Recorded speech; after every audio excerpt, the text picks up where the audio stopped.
Hello everyone. Now, here we have an enterprise design thinking portal for receiving design thinking practitioner digital badge and certificate too. So here you can see we have different courses in left side in left panel, and firstly we will start with design thinking practitioner course. Here in this we will work as a team for solving real life problems using design thinking concepts.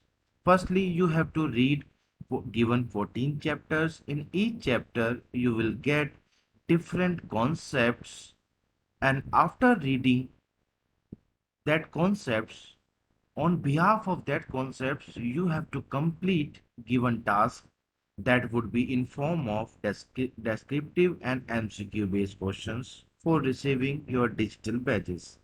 In each chapter concept would be available in form of text, images and videos.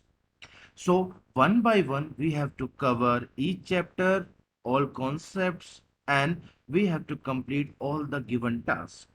After completing everything, we will get our badges on our mail ID, and or you can download your badges and certificate from Gradly website.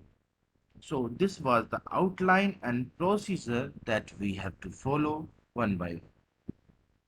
Thank you everyone. Yeah. Thank you. Subscribe the channel and stay tuned for the further updates on the courses.